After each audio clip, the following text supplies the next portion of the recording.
Good morning, everybody, and welcome to Living Astrology with Janet. It's time to grab your cup of coffee or your tea. Sit back and relax while we chat about what is happening up in the stars above. And today is our March AstroInklings broadcast. And I'm sitting here with Tam Vayu of the Energy Almanac. Welcome, Tam. Hi, Janet. I'm so happy to be here, everyone. Hi. It's so great to be here. It's so funny that March came in so quickly, or it's, landing on our front doorstep so quickly. But Uh, February is a shorter month. I don't know. Somehow it just seems like the time flew. the time flew. I was saying that to my husband over coffee this morning. Like, I cannot believe we're in the last week of February already. And then this morning, I was prepping for all of this, and I grabbed my energy almanac and I was referencing something, and I went, I jumped and I go, oh my God, next week I can use the book. I was thinking I about was that so this morning happy. too. Oh my God. That's true I because mean, digital almanac was great and everything, but like I'm analog all the way, and I like it jumped my heart, and I'm so happy we get to use the book. yay! Yeah, because of course, as everybody has been aware, hopefully, the Bridge book has been what we put out for January through March, just because we switched the book to be all around the astrological new year, which begins in March. So here we Yeah. go into a new system of tracking what's happening in our lives through a calendar that actually makes sense, right? One that actually it's flowing with the energy instead of just like some dead day in the calendar that we've attributed it to be the new year. Absolutely. This was one of the biggest dots that connected for me, was this whole really the battle between January and March was so hard in my Virgo head, and when it finally clicked, it made a really loud noise. Do Click. you know that originally, even here in the USA, the inauguration of new presidents happened in March? I do know that. It makes sense, right? Right? It's closer to the real actual beginning of a year than Yep. January, what, 21st-ish or something, although that always puts it close to the new human design new year. But anyway, it Oh, just a diff but the human design new year is completely different than a new year. Um, right. but here we are in March now, and as most of us have been aware, there is this march of planets that are heading into the sign of Aries, right now in Pisces, but heading toward Aries energy, which means that our year, as it's beginning, really turns us toward action, right? This is where we start the motion of living a new seated reality. And March, as I looked at all of the aspects and things like that, while there are a couple of big exclamation point type things, it's not as loud as some of the other months have been, but it's Hmm. certainly decisive. It has this edge of let's decide and then let's do. And this is the month, I think, where the things that have been dissolving from Piscean and maybe even Aquarian things earlier in the 2026 window begin to really take shape and begin to really form into reality with the dawning of Aries energy that we'll have as we move through to March. Mm, and that Aries energy is just going to keep peaking as we get to the end of March into April. And Even we'll talk about that next month, right? April Yes. is an extraordinary set of energies, right? And Absolutely. it really does, it boggles my mind every time I look at the chart. Yeah. And yet, here we are. We've got to start with where we are. And Mhm. as we start into the month of March, it's really, there seems to be like a theme going on in the month that keeps everything sort of moving in this forward direction. And it begins right away, March 2nd. Actually, the biggest thing it starts with is that Pisces or the Virgo lunar eclipse. But on March 100%. 2nd, the the ruling planet of Aries energy, Mars, moves Mars. into Pisces. And Yep. even though that feels kind of subtle, like Mars, we're putting a lot of pressure on this Martian energy. It's important because it really does color the eclipse. and Yeah. set this tone, I think, for how we're going to move through the month of March. Oh, And, yes. when Mars is fire, so if you just Yeah. think about the literal meaning of Mars, action, dynamic, forward motion, and he's in a water sign. He's moving into water, which really slows down that fire, right? Makes It slows steam. it down. It creates steam. And what can we do with steam? Well, we Burn. could let it burn us, Yeah, I was gonna say burn. or we could harness its energy and put it to work for us, right? Yep. The steam engine was all about that. So Mars in Pisces, it's not like forceful energy, like he's going to take on that persona when he gets in Aries, but through March he's in Pisces, and it's sort of diffused action, right? Right. So it means that we are more willing and more able, perhaps, to act from our intuition, from our inner guidance, from compassion, from imagination. I think it's extraordinary. Now, I want to take a second and say, like, we nailed it with can you read the that? I can't read it. You'll have to meaning Meaning, meaningful progress through intuitive action. It seems just perfect. We nailed the theme, really. looking ahead. For March. Yep. And yet there are some shadows to watch out for as Mars moves into Pisces. And I mean, there is with every movement of planets into every sign. So it's not like this is extraordinary, but it is something to be aware of. And that is that passive aggression energy becomes much more pronounced during a Mars and Pisces transit. We might experience energy leaks, right? Where there's just like this feeling of energy just leaking from our bodies, from our minds, like we're working on something and then suddenly it's like we lost the train of thought kind of thing. Fatigue and tiredness, people needing more naps. Don't be surprised, right? The action planet, the energetics of action in water, right? So something that we need to take into awareness. And of course, all of the Pisces savior, martyr, victim roles, victim energies that can come up for each one of us during this period of time. Right. But it's there.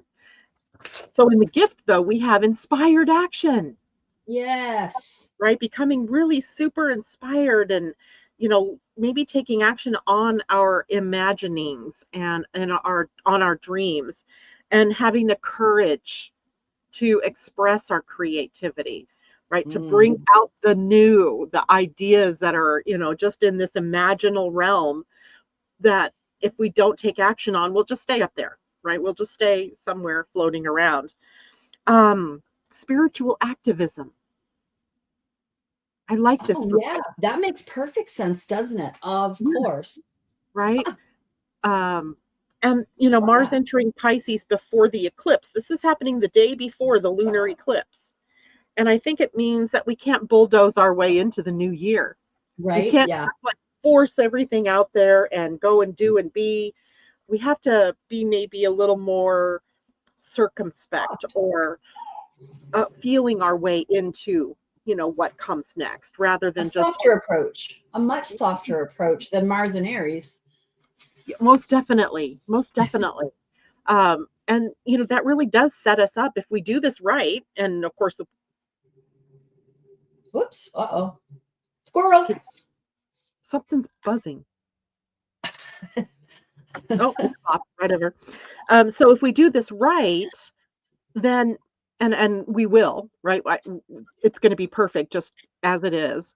Then we'll find ourselves moving forward as we move through later March and into April with a strategy in mind, right? With some kind of plan that we're actually taking action on, rather than just keeping it up here in our heads.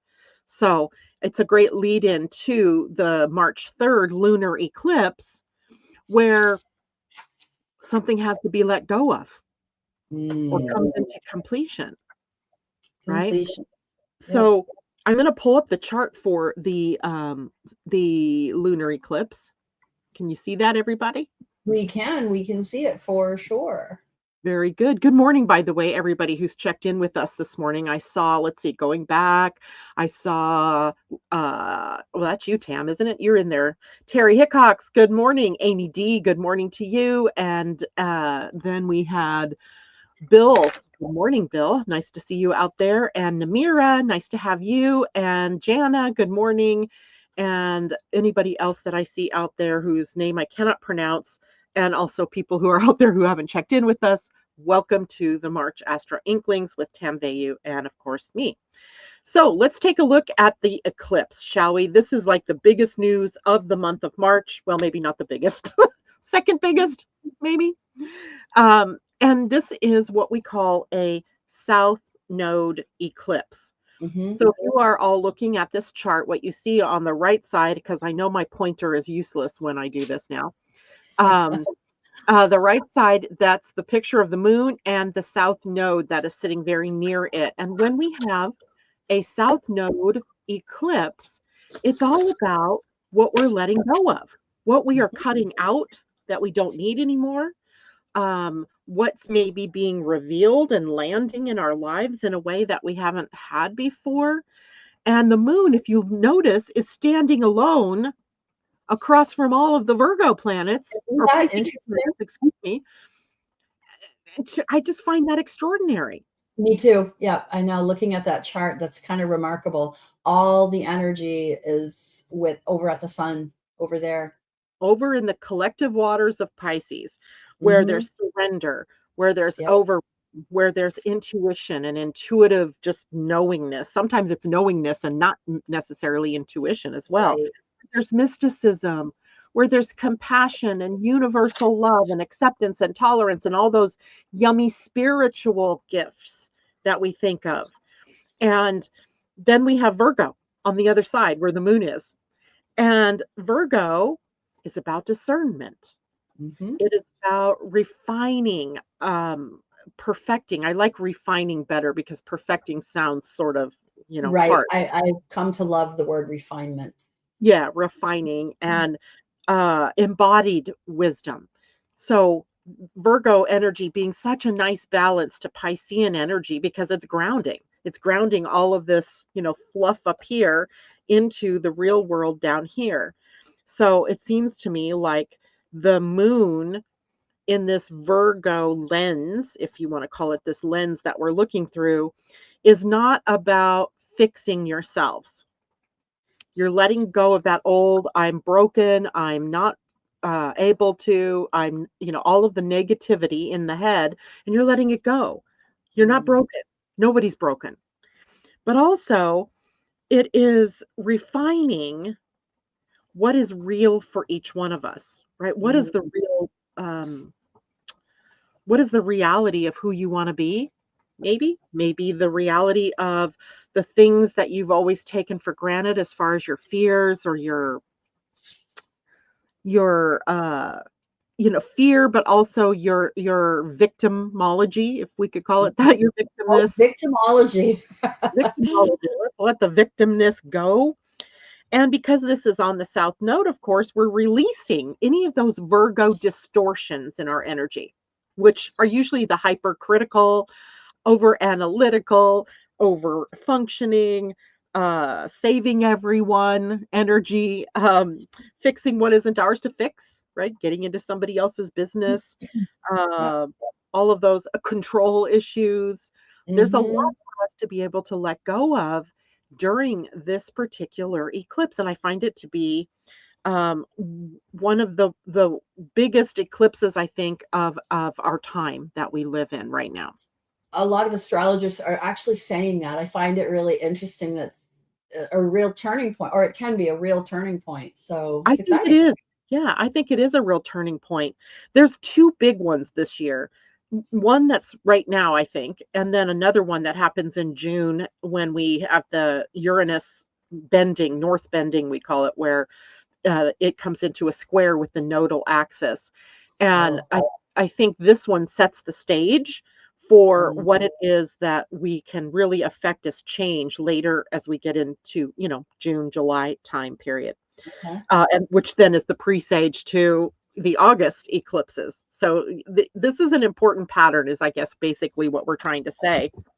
And I think there's a question that all of us need to ask ourselves, Tam, and that is, where are we working harder than life really requires us to work? Where are we What? so tunneled into having to have things be perfect or do this in this way? And it's breaking us down rather than empowering us to be a full expression of who we are. Yeah. You feel that too? 100%. I was just going to comment that I have felt this energy building in my life. As external events are going on around me, I find myself just like, I don't have to save that. I don't have to, like, I find myself just allowing distance and watching things unfold instead of helping them unfold. And it's clearly this energy that's around me. I love it. For me, Yeah. it's very important. Yeah. And there's this block of people that were born between, say, 57 and 1971 who have Pluto in Virgo. So this eclipse may be, me too, may be landing right on a very transformational spot in your chart or in your Yeah. life. So for those Yeah. of you who are listening out there, get your charts and take a look at where Virgo falls. So Virgo is this sign that looks like an M with I always say it's like a lady sitting with her legs crossed. Um, and that is where the eclipse is falling. And opposite of that, directly opposite of it, will be the sign of Pisces, where you'll notice it because it has a ton of planets in it, right? And the Pisces, we call this a stellium. If you look at this, we have Mars, the north node, the ascendant of the chart, which is not really important, but for the chart it would be the Sun, and Mercury and Venus, right? All sitting right there. And Mercury is in retrograde on the eclipse because he turned Yes. retrograde today. He turns retrograde. Yeah. So we have something that's pulling us a little bit backwards, looking at the past in order to set ourselves up for the future. We have the sun there, which is our identity. And our identities may be dissolving, the old us shifting away.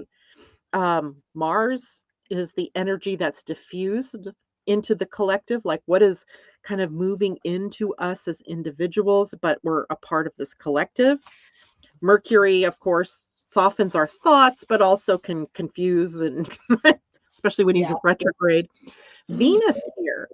Venus is an important character on the stage of 2026. So I, would think Venus here is really about our spiritualizing our values, which means that we're really looking internally to see, are we really aligned? Are we, living our values? And Right. which causes us to question, well, what do I value?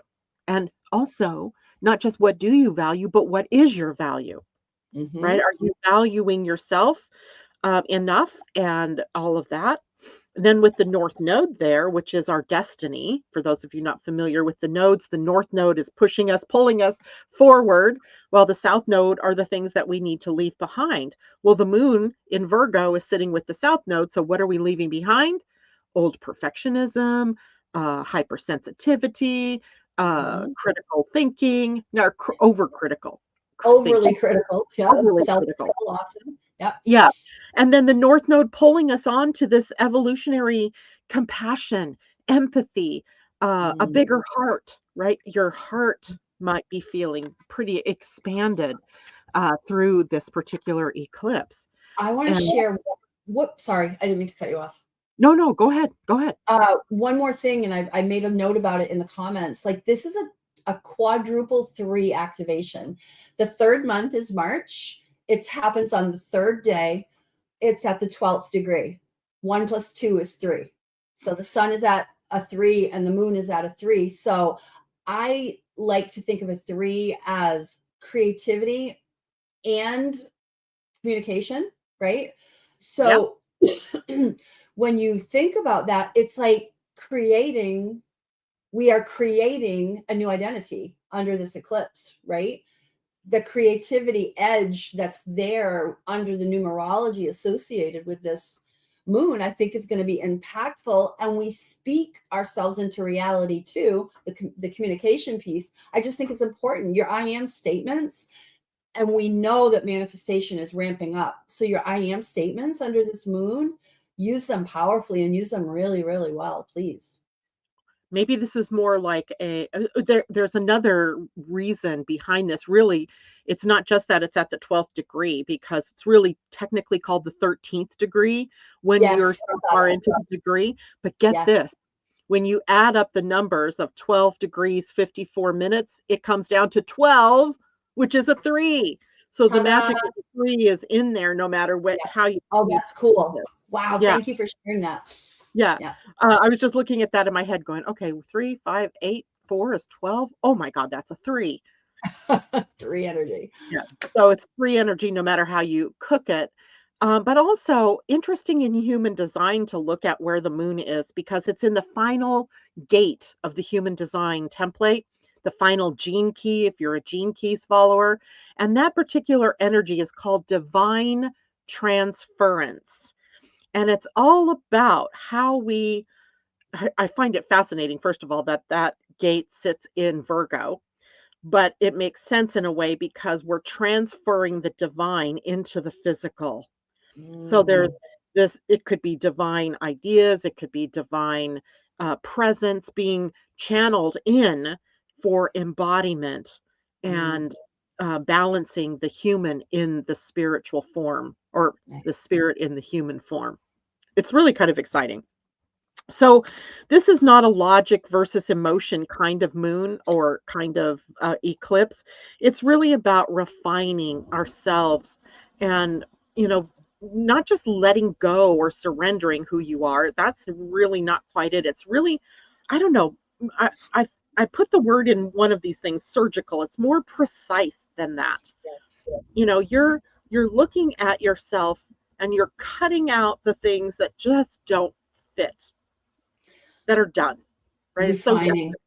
And Refine. You're editing your life. You're editing your life. That's what it is. Yeah. yeah, exactly. And then with the Virgo moon, what you're really doing is bringing your mysticism, your spiritualism, your higher self into your body. Mm, Embodiment. It's a big time. It's a big time. And then I also looked at the only, besides the fact there's a lot of planets together in Pisces, the only other real activation of the moon is with Jupiter. mhm, And that is because Jupiter sits at about 15 degrees right now of Cancer. Cancer's mhm, water, and it is in sextile to Virgo, the Virgo moon. And it is a trine to the Pisces planets, right? Which mm, these are positive aspects. So not just the astro speak, guys. It's really, these are positive ways in which Jupiter, the planet of luck and fortune and expansion and growth, is playing in this moon. And it creates this water earth support system, right? Those mm, parts of us, the water, the memory, the intuition, the inner self, and the earth, the embodiment of the spirit in the mm. body. So this this doesn't mean that you're losing support in any kind of way. No. You're not losing anything. You're just letting go of what no longer fits. Um, right or wrong, you tell me Jupiter in Cancer sextile this moon is going to amplify intuition. Yeah. Yeah, yeah, or cause it to flow easily. There we go. Yes. Yeah. And the trine, of course, to all of the planets around the sun, all those planets in Pisces, is also another indicator that there's this flow setting up between our higher selves and our embodied selves. And I feel like there's a whole lot of intolerance and acceptance of the way the old has been, that is shifting and allowing us to see ourselves in a higher spiritual way, Mm, seeing our higher spiritual selves. I don't know. it's amazing. So, yeah. All right. So, the lunar eclipse in Virgo is the thing that we're really letting go of because of the South Node. We're letting go of overfunctioning. We're letting go of control patterns, self-improvement addictions, right? How many out there of you have bought programs over and over and over for self-improvement, and Oh you're still, no, not our people. No. and you still don't see yourself as improved. So you go on and you buy the next one. So we're letting Yeah. go of that, right? We're fixing, we're feeling like we've needed fixing, and all along you've just been perfect the way you've been, right? You're evolving. And this could be seen as an emotional dysfunction and behavioral detox, which I Wow. think is so funny. This is a detoxing sort of moon. And it's important for us to think about this. I'm going to go back to our regular screen here because I think, the following week, and let me put up our calendar. I forgot to do that. Oh my goodness, there's our calendar. So if we look at here's, March 5th, 3rd, excuse me, is the eclipse, but look at every day after that for at least the next, 6 days, there is something important happening. Yeah. And I don't want to take all the time to go through all of these things, but I just want you to understand that the week of March 4th through the 9th, essentially, is all about a reorientation after that eclipse. Yeah. Because the eclipses don't happen necessarily just as one moment in time. Like, we're already feeling the impact of this impending eclipse, even though today's only the 25th of February. And then you're going to feel it again, or still, even maybe 3 or so weeks after that eclipse, especially because Mercury's retrograde. So the changes are going to be playing around in your mind. So what happens after you let go in the eclipse is that there's this whole host of recalibration transits that happen, right? The first one being a sort of, let's see, the first one is Venus in a sextile to Uranus. So our values being reoriented to what's liberating us, what's awakening within us, a values shift, we could call that, right? You're seeing things differently. Maybe you're seeing your relationship to money or security or in your relationships differently. And maybe it's a more softened awakening because Venus is involved. And it might be an awakening that says, oh, yeah, I just don't want that anymore. I don't want to be that way anymore. I don't want to feel like that anymore. And it's subtle, but it's liberating. So for some people, it could be quite an awakening process. And for others of us, it's like oh, yeah, duh. Like, that's the direction I'm going. And then the sun trines Jupiter. And now we have this emotional reassurance sort of after that eclipse energy, where the eclipse sort of is pruning things out of our lives, but then the sun feels like it steadies us, right? That sun coming in and saying your essence of you is still there, right? You didn't, just because you cut XYZ out, you're still there, fundamentally intact and okay. And this kind of reinforces the bigger March theme of growth that's rooted in belonging, and also in aligning ourselves with what's valuable, what our value is. And then on March 7th, Mercury in retrograde, comes into the conjunction with the sun. And that's always the beginning of the new Mercury cycle. It's kind of ironic. I think that the new Mercury cycle begins when Mercury is retrograde and conjuncts the sun. And this happening in Pisces. So the new beginning with the sun and Mercury here is really about the embodiment of spirit. Beautiful. In a way, the relinquishing of the mind and the more surrender connection to our spiritual selves. So that's kind of cool. And the mental reset, I guess you could call this too, because the reset in the mind. Yeah, And then, rethinking about yourself. Yeah. Oh, I like that. yeah, how you see yourself in the world, how you think about Yes. things in the world, and in your own life, that kind of thing.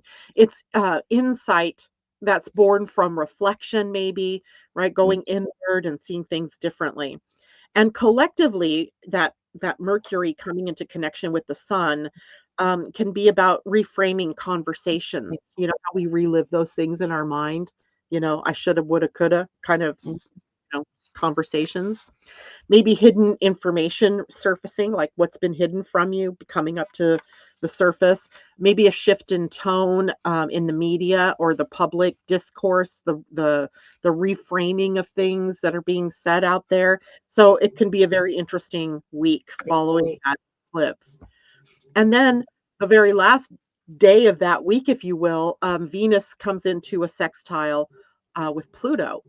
And I forgot Venus entering Aries, right? Yes. Venus, which is in Pisces, enters Aries. Then she comes into a conjunction with Neptune and Saturn. And that starts a whole new um, ignition of identity, right? Mm, Collectively, but also internally. Like, who am I? And Venus in Aries is really going to be more about initiating connections and stop the over accommodating of people and things and, being something that she never really wanted to be. And the divine feminine shift here is huge because she's yeah, now entering the masculine sign of right, Aries, right. shifting from the martyr, victim, feminine into the more pioneering, courageous, action-oriented feminine. So, for people, this is just a shameless plug on my part. In the month of March, and I haven't picked the date yet, I am going to be doing a webinar on Venus because I feel like she has this milk toast sort of image in the pantheon or in the archetypal energy, and we've totally left out the wild, courageous, fire Venus, right? Venus originally was embodied in the goddess Inanna, who was depicted as a comet of fire falling from the sky and burning up the earth in terms of depositing passion and desire, and all of that's lost really in the Venus that we have today. And so I'm going to be working on that because I want to bring some of those myths in Nice. and make her more full bodied and Yeah. more, um, you know, I don't know. Uh, Just be watching for that. Anyway, yeah. Then, so the emotional integration part of Venus is gone, right? Because now she's turned to ignition. And that ignition is all about igniting your passion and your fire and your value and how it is that you want to live an untamed life. Untamed. What would that look like, Tam? Oh man alive. I love the idea of dreaming into that and feeling the freedom that would come with that. Ooh. hmm This is like kind of like desire meeting idealism, right? All of the Mm, ideals, the hopes, and the dreams and the visionary parts of ourselves, really meeting at a place where it can become real, it can become created. And, the question becomes for every one of us, are we acting from fantasy? Are we still in the la land of that, Piscean I dream? see energy, Or right. are we gonna take the action to bring the dream into reality, right? Or, are we still in the fog? And if you're in the fog still at that point, okay, but just Yeah. start to really consciously work with yourself to bring out of the fog and into the light the things that you really want to be and who you wanna be, what you wanna do, and all of that. You wanna add anything to that? No. No, thank you. So it boggles the mind that there's that number of transits that follow such a Yeah, powerful eclipse. yeah, And I didn't wanna miss that.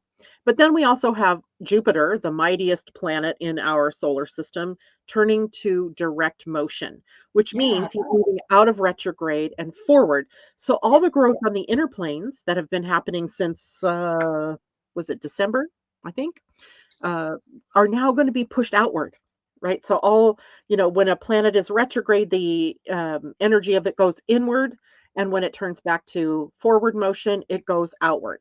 So yeah. growth and expansion now possible on the outer realms, and I Mm, think it becomes, a time when we're really able to well, frankly, she's been in the sign of Cancer, or he has been mhm. in the sign of Cancer. And Cancer is about safety and security and growth and nurturing and intuition. And there's that hard shell that covers the crab, right? And it hides the soft, inner, sensitive parts of the crab.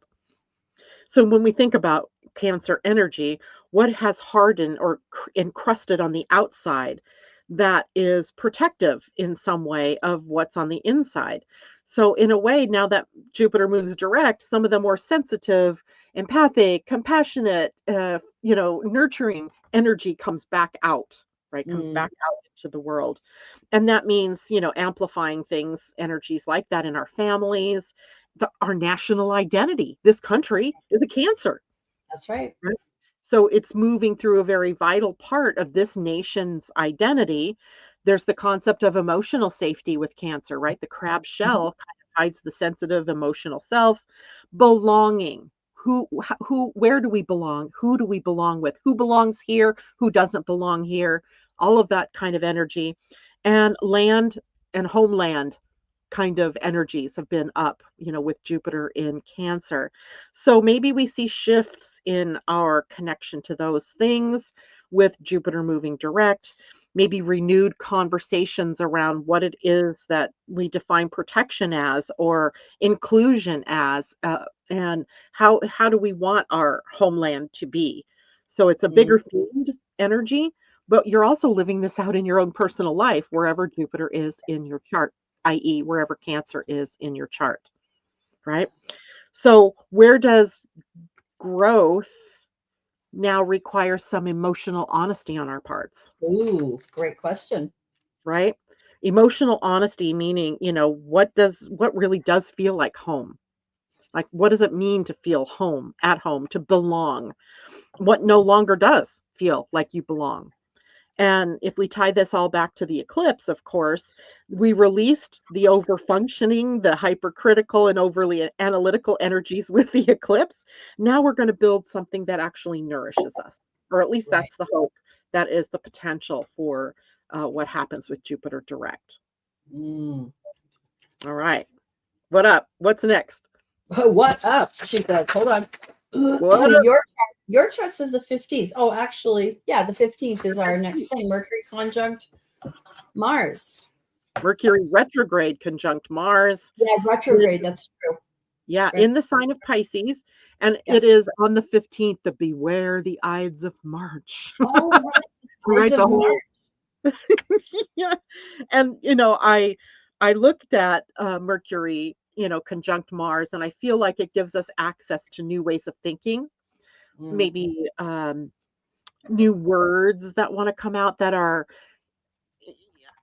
I mean, I can't help but see this whole entire year, Tam, as our need to become more emotionally intelligent. Oh, And heck. That's great. Yes. yeah, and how, we need to release those old, reactive, Yep. emotional energies, right? We're needing to learn to police our own emotions and Mm-hmm. not be the spewing of anger or frustration or uh, just rather than spewing, look inward and say, okay, well, what does this emotion mean for me? What is it showing me about me? And uh, giving us an opportunity to respond rather than react. And I feel like this whole entire year is the prelude to the 2027 mutation that occurs in human beings as seen through the human design template. And I know Mm. that's kind of saying a lot, but as we get into 2027, there's a huge mutation that's occurring, a new 400-year cycle being birthed that takes us into a completely more spiritualized relationship, both with emotion, with embodiment, and with the way that we think in the Amen. world. It's going to be a huge shift. Now, primarily that impacts the new people being born in 2027, but all of us are, already feeling the need to change our relationship with emotions. Mm-hmm. So I feel like, that's the Jupiter direct is how do we build something new in the world if we can't police our emotions, if we're spewing all the time our anger and our vitriol and our inability to understand, well, where does that emotion come from? Right. So Brilliant. it's huge, right? I think it's huge. Let's talk Pisces new moon. Let's talk about the Pisces new moon. Yeah, absolutely. Let me change this over so that everybody can see the chart of the new moon. The Yep. new moon is right there. And look at it. It's like everything's on one side of the chart. Unbelievable. Yeah, Unbelievable. yeah. It's a pattern that's been sort of in play for a while, I think. In the last several months, we've seen the planets kind of pile up in each sign. Right. And That's true. yeah, Yep. and we had the stellium in Aquarius, then we had the Piscean stellium, and we're headed to a very powerful Aries stellium. And after that, things get a little more diffuse, but it tells us something, right? Aquarian energy is all about the future and our setting ourselves up for forward thinking. Then we moved into Pisces, which says we have to spiritualize our values and spiritualize our idea of who we are. And then Aries is that new identity, all things possible, all things new. So here in this new moon, what we see is that we have Sun, Moon, Mars, North Node, Mercury retrograde. And by the way, Mercury turns direct the same day as the new moon. Yeah. Right? So they're in tandem, lockstep with one another. And all of that energy in the sign of Spirit. And it happens to be in a sextile, a positive relationship with the planet Uranus. If you note, the moon and the sun are at the 28th degree, and so is Uranus, but of Taurus. So we have a grand awakening potential here. And I really, when I see something like this with so much potential, I always want to go deeper. I want to look at, well, what's the human design gate it's in? What are the gene key frequency band that this is in?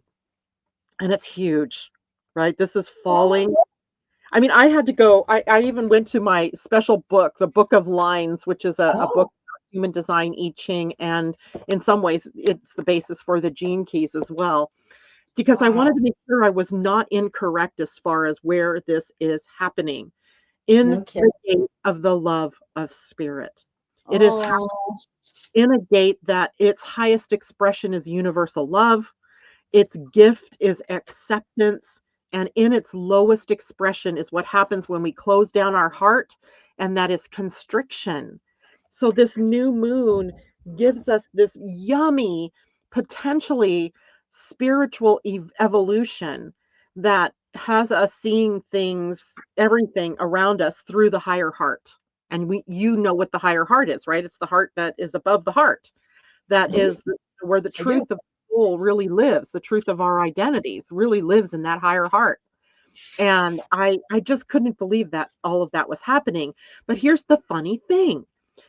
Uranus is in the gate 8, which is called the gate of contribution, which means we're all leaning toward awakening and liberating our true expressions of ourselves in the world, how we share ourselves, how we share our gifts and our talents with the world. And letting go, of course, was happening earlier in the month with the full moon in eclipse, where we've let go of what didn't really matter. And now it's like full tilt taking us way into the future, where what really matters is what's coming from the heart, not and likely, and I see it every day, the juxtaposition between the love of Spirit and the heart and love and tolerance and acceptance versus that outer world that shows us a lot of not those things. Our opportunity is to keep realigning ourselves with love, and universal love being that highest expression. But even if we can rise to the level of acceptance, we're in the gift level of the frequency. Acceptance of love, acceptance that every human has intrinsic value and is worthy of love. And of course, there's a lot that's tied into that with our thoughts about who deserves that and who doesn't deserve that. That is shifting, right? That is all in the shift. That's the potential. So I really love this new moon, even though the only aspect it really makes is with Uranus, which means it could be some surprises, certainly, about, Yeah, that's what I wanted to get to. Like, I'm thinking Uranus is likely going to trigger either surprises or maybe an awakening inside of ourselves around our personal value and contribution to, the changes forthcoming. Yeah, there's, this is ending of Piscean energy as well, right? It's at this point where we're shifting out of that Piscean victimhood, the savior martyr energies that come at it from Virgo, and, rising out of victim consciousness, right? So think about all the things that are happening in our outer world these days, and how, if we were to rise up out of victim consciousness, how that would impact everything. Oh, it would be everything. That would be epic. It would be epic. Epic. And also then a lot of times that ending of Pisces is also about the forgiveness work that we have to do that's involved in our releasing of the old and seeing, the bad behaviors, the things that we did that, were unloving or unkind or unjust. And we've got to forgive ourselves for it, right? We have to let it go so that we can become fully loving. So this new moon on the 18th, it's happening just before the zodiacal new year. So we have this Right. new beginning seed plopped on us just before the new year.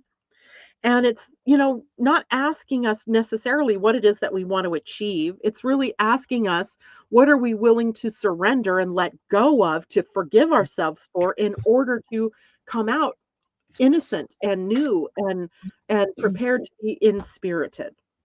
Come out of the gate a fresh new baby, ready to take on the world in April. I was on Facebook for a brief second this morning and I saw this beautiful image that my granddaughter's friend took of her baby sitting on a window seat looking out at the snow, which of course, when you are looking at snow, it's all clean and it's innocence and it's Yeah, beauty and it's like all potential. And here it was just so, I don't know that she realized how beautiful that perfect it picture of was. the baby looking out at a world that is clothed in innocence. Mm, And that's I'm getting chills, yeah, spam, Tam, as I'm thinking of all of this, potential for this new moon yeah. to set up an extraordinary gift for all of us. I love it. We really are at a turning point, and I think 2026 potential is being named and called out right here. It's Yeah. beautiful. And it's a choice. That's the point that I do want to make for everybody. It's a choice. Always, It isn't every going to just happen. Like, it isn't just gonna happen that people's minds and hearts are gonna change. It has to be consciousness changing, awakening, liberating you from the old, and you reorienting yourself to the new, to what's possible, to what is right for you. Because yeah. when we do that, we allow that for the person next to us to also be that, right? To live their life in their passion and their joy. So it's almost like, and so on, and so on, and so on, and so on. And it just builds and it builds exponentially. But we got to start with ourselves. And I'm not that's gonna lie, I would vote for the moon to occur and everybody just wake up out of their fog and we come into balance. It would be beautiful. But you're so right. It's really about consciousness and being awakened to the fact that you have a choice about your behavior and your action taking and all of that. So that was beautifully said, Janet. Thank you. I also want to point out one thing here for us and for you. You and I talked a lot about this in the summertime, the architecture of the future through the minor grand trine that was between Uranus and then Neptune and Saturn and then Pluto. And you can see it here. It's activated here, Yeah. right? We have Pluto or Uranus at 28 degrees. This time it's the sun and the moon and Pluto, Saturn that are just outside of, they're in the conjunction, but they're just outside in Aries and also in the relationship with Pluto. That architecture still there, holding space for us to build that future. It's Yeah. there. I love Beautiful. it. All right. Now let's go on to the new year because that also has a chart. And Right. here we go. March 20th is the zodiacal or astrological new year. That is called the Aries point. That occurs when the sun gets to 0 degrees of Aries. And that is the beginning of the year. It's the beginning of new energy. It is in the gate of spirit. Again, the Oh, love of spirit, yay. right? That's why I had to go back to my book because I'm looking to see is really the end of Pisces and the beginning of Aries this point of innocence, this point of love, and it is. It is. And I I mean, again, here go the chill bumps down my arms, down my back, because it's so vital for us to understand the impact that love and not love has in our lives and Love in and not our love. collective, right? So this is the ignition point of the year. This is where the new beginning occurs. Now, I'm looking at this chart really more instead of it as a person, it's an event, and as an event, it can be the representation of the energies for a nation. And I've got this set for Washington D.C. because that's kind of our eastern seaboard. It's the seat of power in our country. And so the planets take on a little bit of a different look when they are in this kind of a chart. For instance, the sun represents the leadership of the nation, whether it's the president or king or whatever, prime minister. The leader of a nation is the sun. Then we have the moon, also in Aries at this point, which is the people. Yep. So the hopes and the dreams of the people and the actions that the people are taking, the leadership in Neptune and Saturn are also here in this sign on that day, as well as Chiron. So the wound, all of these things are all coming together at this 0 point Aries. And whatever house this is in your chart, is this fire house of ignition for you, of what you're going to be living. Now, when we look at this as a chart of a nation, it's in the 11th house, which is the house of humanitarianism. It is the house of the dream, the ideal, the bigger vision. So I think it primes us to see above the lower energies that have been present and see the potential, right? See something new. And this isn't solo energy here. It's not like just one planet is sitting at the 0 point, right? We have lots of planetary energy here. Saturn, disciplined courage, right? The courage to step out of the old paradigm, the old concepts, the old structures, the old forms. Neptune, inspired identity, taking on and really carrying the spiritual aspects of yourself. Chiron here, which is the healing that we're all going through collectively through being self-identified, like knowing who you really are. Eris is also here. She's not shown here because I limited the chart, but she's the refusal for us to be erased, right? For groups to be erased, or for a group, right? It's in the 11th house. Sure. Venus, desire, linked with agency, which is Yeah. linked to sovereignty, which is linked to I am. And then, of course, the sun and moon, conscious ignition of all the things that, potentially lie ahead for us.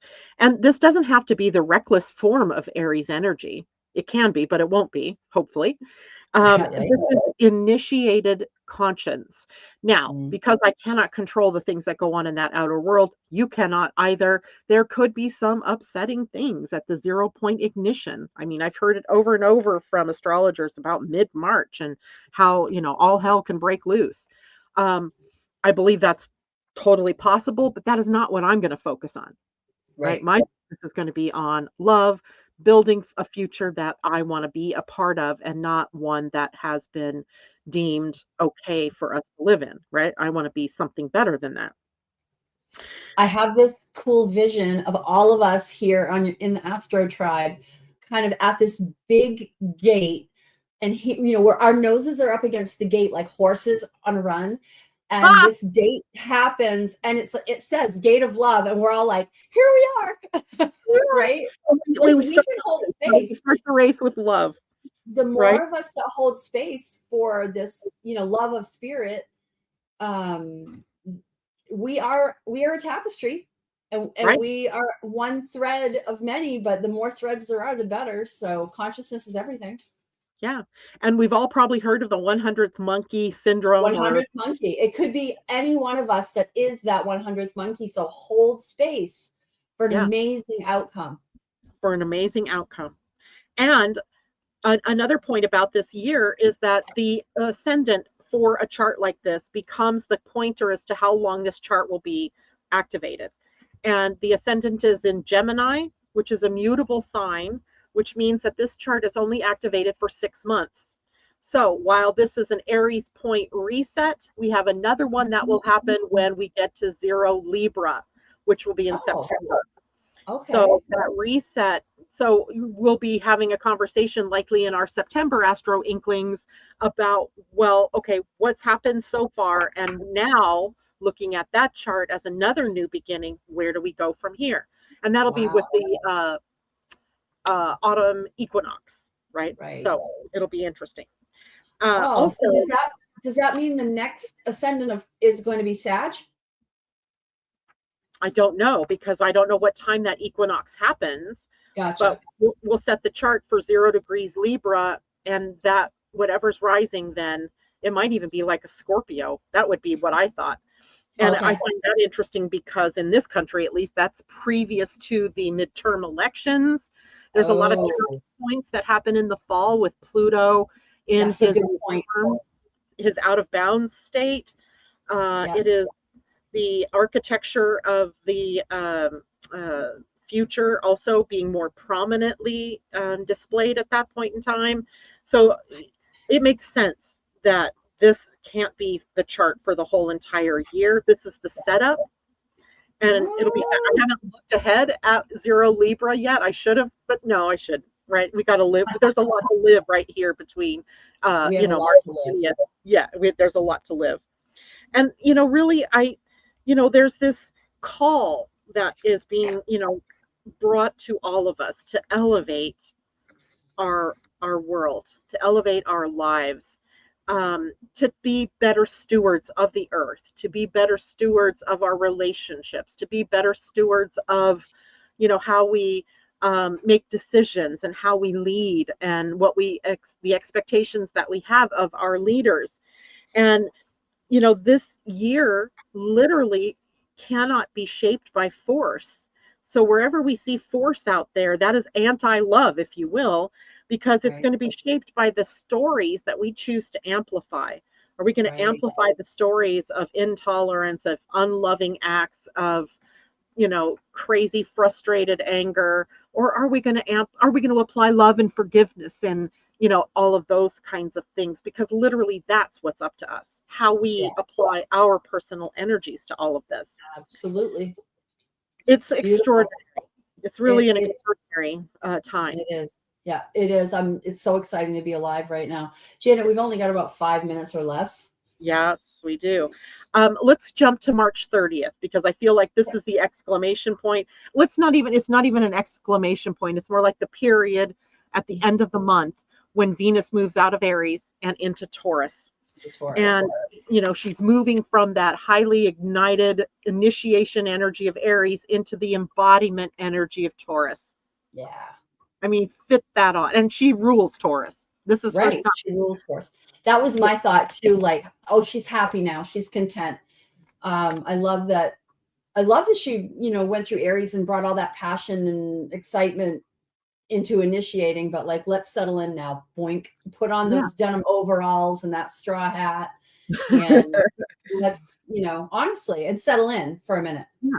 Embody it all. Embody it. Embody, right? Venus becomes a value practical here, right? What's Yeah. the practical values of things? Yeah. Pleasure becomes stabilizing, like we start to become more involved in the good things in life, right? If we're focusing on the good, then we are creating that in a way and not focusing on the bad, which would also be we create the bad.